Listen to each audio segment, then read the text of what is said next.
ఓం మహాగణాధిపతయే నమః. ఓం గురుభ్యో నమః. ఓం శ్రీమాత్రే నమః.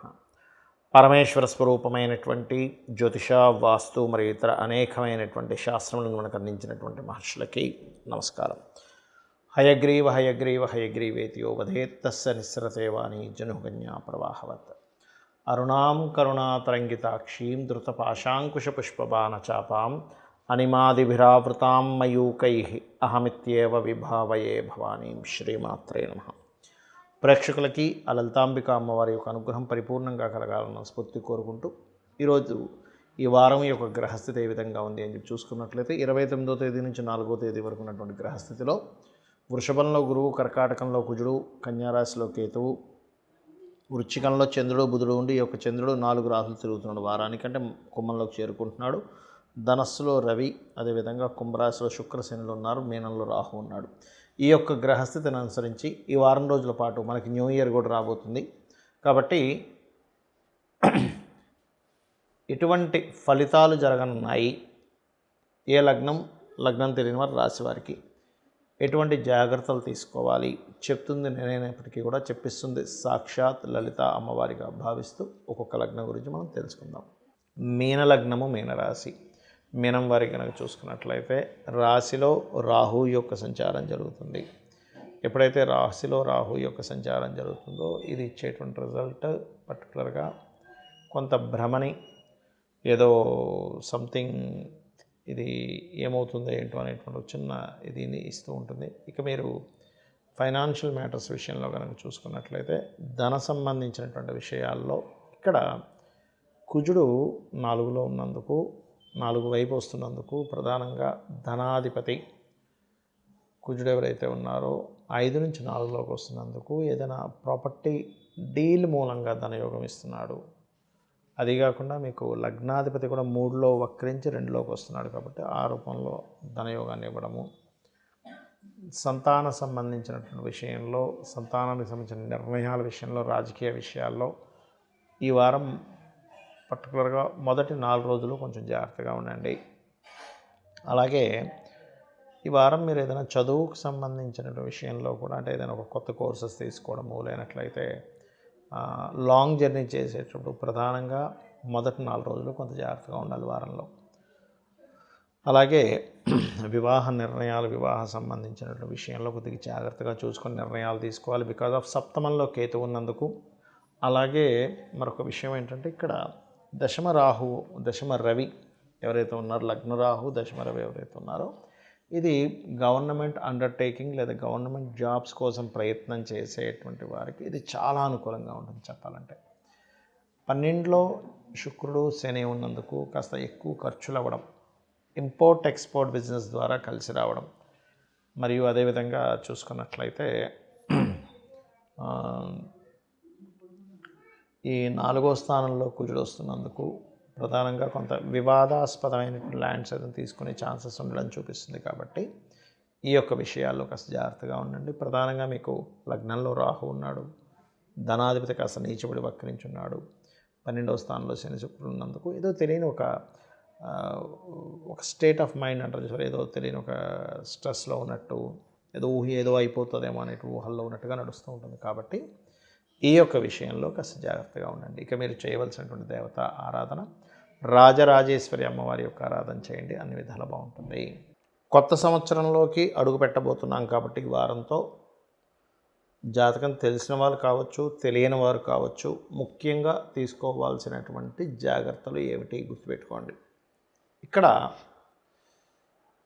ఈ సంవత్సరంతో ప్రధానంగా అంటే మనకి ఉగాది కొత్త సంవత్సరం, కానీ జనవరి నుంచి డిసెంబర్ క్యాలెండర్ కూడా మనకు మారుతుంది కాబట్టి చెప్పుకుంటూ ఉంటాం. ఇక్కడ ప్రధానంగా మనం తీసుకోవాల్సింది ఈ సంవత్సరంలో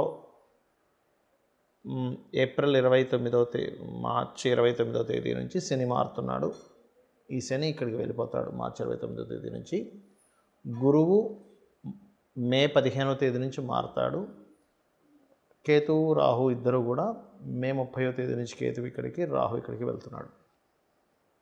అయితే ఇందులో ప్రధానంగా మనకి మేజర్ ప్లానెట్స్ ఎప్పుడైతే మారతాయో గుర్తుపెట్టుకోండి. ఇప్పుడు నేను చెప్పిన డేట్స్ని బాగా గుర్తుపెట్టుకోండి.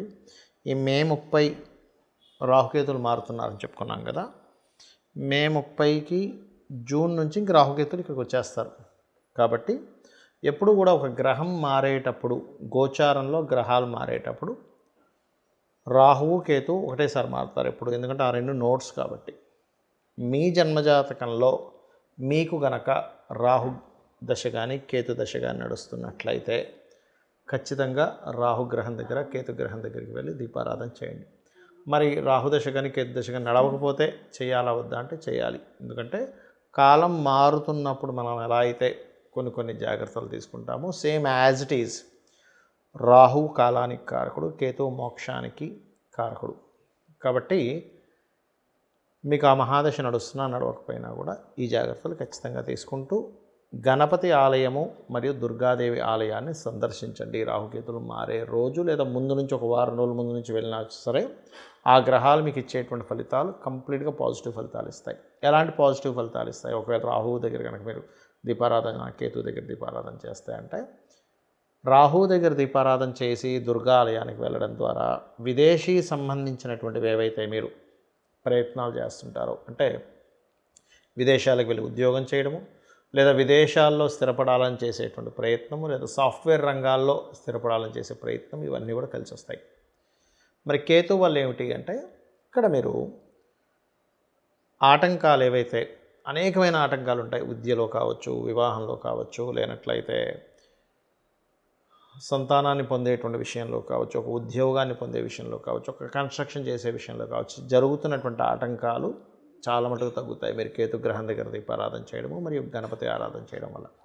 మరొక 2 మేజర్ ప్లానెట్స్ కూడా మారుతాయి కాబట్టి ఈ సంవత్సరం నుంచి, అందులో ముఖ్యంగా గురువు మారుతాడు ఇక్కడ నుంచి ఇక్కడిలో. అయితే గురువు ఎప్పుడు కూడా బుధుడి యొక్క రాశుల్లోకి వెళ్ళినప్పుడు సర్వసాధారణంగా ఓవరాల్గా మనకి కొత్త సంవత్సరం రాబోయే విశ్వవసునామ సంవత్సరం ఎప్పుడైతే మార్చి 29వ తేదీ నుంచి వస్తుందో, అది పర్టికులర్గా ఇచ్చే రిజల్ట్ ఏమిటి అంటే, అక్కడ మాత్రం 100% ఆ గురువు బిజినెస్ రిలేటెడ్, అందులో ముఖ్యంగా ఇక్కడి నుంచి ఇది మారినప్పుడు కూడా మీరు గురుగ్రహం దగ్గర దీపారాధన చేయడము, దత్తాత్రేయ పారాయణ చేయడం అనేటువంటిది మంచి చక్కటి ఫలితాలు ఇస్తుంది. అయితే ఎవరికైనా కానీ బిజినెస్ రంగాల్లో ఉండేటువంటి వారు ముఖ్యంగా వాళ్ళకి బుధ మహర్దశలు కానీ గురు మహర్దశలు కానీ నడుస్తుంటే గనక వారికి బిజినెస్ డీల్స్ రిలేటెడ్ సంబంధంగా చాలా బాగుంటుంది. ఇక కర్మకారకుడు శని ఇక్కడి నుంచి ఇక్కడ మారేటప్పుడు కొన్ని రాసులకి ఏలినాటి శని అయిపోతుంది, కొన్ని రాసులకి ఏలినాటి శని ప్రారంభమవుతుంది, కొన్నిటికి అర్ధాష్టమ శని అయిపోతుంది, అర్ధాష్టమ శని ప్రారంభమవుతుంది. ఎవరెవరికి అంటే, అష్టమ శని కర్కాటకం వారికి అయిపోతుంది, సింహం వారికి స్టార్ట్ అవుతుంది. వృశ్చికం వారికి అర్ధాష్టమ శని అయిపోతుంది, ధనస్సు వారికి ప్రారంభం అవుతుంది. ఈ యొక్క మకరం వారికి ఏలినాటి శని అయిపోతుంది ఆల్మోస్ట్. అదేవిధంగా ఈ యొక్క మేషం వారికి ప్రారంభం అవుతుంది. ఈ యొక్క కుంభరాశి వారికి ఇంకొక 5 సంవత్సరాల 9 నెలలు ఉంటుంది, 5 సంవత్సరాలు 3 నెలలు ఉంటుంది ఆల్మోస్ట్. ఈ మీనం వారికి అంటే దాదాపుగా ఇక్కడ కుంభం వారికి 2 సంవత్సరాల 9 నెలలు ఉంటుంది, మీనం వారికి 5 సంవత్సరాల 3 నెలలు ఉంటుంది. అయితే ఎప్పుడైనా ఒకటే గుర్తుపెట్టుకోండి, ఏలినాటి శని గ్రహం మారుతున్నా లేకపోతే ఏ గ్రహాలు మారుతున్నా మీ personal chart is most important. మీ యొక్క జన్మజాతకంలో మీరు జన్మించినప్పుడు ఉన్నటువంటి గ్రహాలు, మీరు జన్మించినప్పుడు లగ్నము, ఏ మహాదశ అంతర్దశ నడుస్తుంది, దానికి గోచారం ఎంతవరకు ప్లస్ అవుతుంది అనేటువంటిది తీసుకోవాలి. దాన్ని కనుక చూసుకున్నట్లయితే పర్టికులర్గా ఇక్కడ మీకు ఈ యొక్క గ్రహాలు ఏవైతే ఉన్నాయో ఇచ్చేటువంటి రిజల్ట్స్ ముఖ్యంగా మీ లగ్నం నుంచి ఏ గ్రహం ఎక్కడుంది, ధనాన్ని సంపాదించాలి, ధనాన్ని ఇచ్చే గ్రహం ఎలా ఉంది, గృహం కట్టుకోవాలి అది ఎంత బలంగా ఉంది, వివాహం అవ్వాలి అది ఎంత బలహీనంగా ఉంది లేదా బలంగా ఉంది, ఎప్పుడవుతుంది, అదేవిధంగా ఒక ఉద్యోగంలో వెళ్ళాలి లేకపోతే ఒక విదేశాలకు వెళ్ళాలి, ఇవన్నీ కూడా మీ పర్సనల్ చార్ట్లో ఉండేటువంటి గ్రహాల యొక్క బలాబలాలను బట్టే ఉంటుంది. గోచారం అనేటువంటిది కొంతవరకు పనిచేస్తుంది, గుర్తుపెట్టుకోండి. ఇక మీరు ముఖ్యంగా శని ప్రభావం ఎక్కువగా ఉంది అని అనుకునేటువంటి వారు ఓం అనాకలిత సాదృశ్య చుబుక శ్రీ విరాజితాయ నమః చేసుకోండి.